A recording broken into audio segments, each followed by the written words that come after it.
Hi, everybody. This is Renee. Continuing on with Mr. H saga. This is part 3, July 15. So we're on Telegram, texting back and forth for, I don't know, maybe a week at the most. And finally he says, "Why don't I call you?" Actually, I think I asked him to call me on Telegram. And so, yeah, we did. In fact, he had given me his Facebook page. He'd given me his LinkedIn. I looked on all of that, and everything was the same. Everything checked out. So I was like, "Yeah, let's talk." And it'd been about maybe 3 weeks since we had started communicating, and well, the time change was pretty um, difficult at times because he was 17 hours ahead in Australia. So anyhow, yeah, he calls me and man, hardly had to say a thing and my heart melted. It was amazing. His voice was sweet, very mellow, very kind sounding voice, with a slight French accent. Well, being from French descent myself and German, and he was born in France, well, there was that connection, and I just liked that accent. It was not a real strong one, but enough that he sounded really nice, at least to me. So my heart melted, and I could tell that I was starting to have some strong feelings.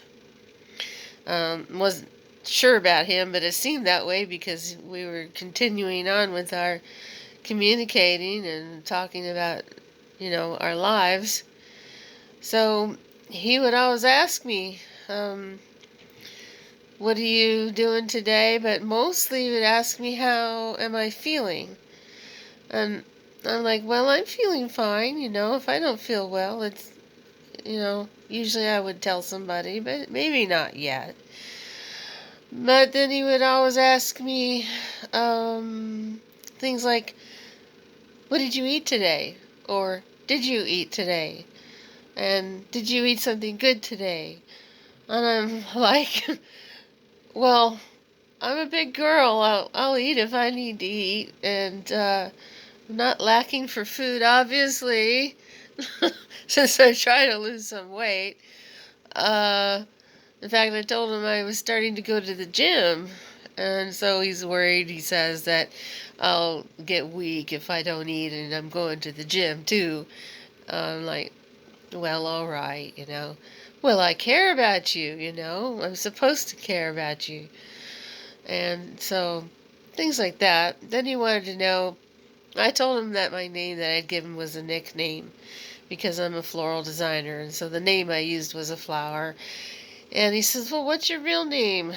So I thought, well, it's been, several weeks. I'll go ahead and tell him. So I did. And then he says, "Well, what's your birthday?" And I told him, and he said, I asked him his, and he says, "Oh, well, our astrological signs are a really good match." And I said, "Well, okay, I guess." I asked a girlfriend if that was true and told her the birthdays, and she said, "Yeah."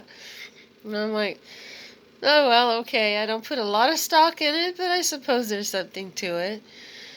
Well, anyway, we talked a lot about our lives, but mostly me. I didn't get a lot about his life, other than that his mom had died when she had cancer, just like 5 or 6 years ago, and his dad had died a couple years ago, and he had moved to Dallas and got a good job there, but then transferred to Australia and had been heartbroken, and that's why he took the job in Australia. And he really didn't know anybody there, and he lost contact with his friend in Israel. But another cool thing that I really enjoyed was that he was teaching me Hebrew, because I always thought it would be kind of cool to learn some of those words, and here he is teaching me. And that was a connection I really loved, because I've always wanted to go to Israel, the last few years anyway.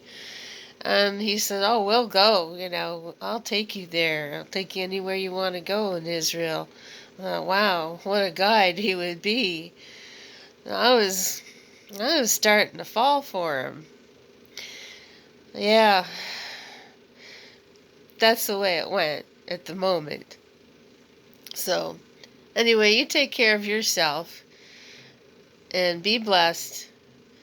I'll be sending part 4 really quick. All right. Bye-bye.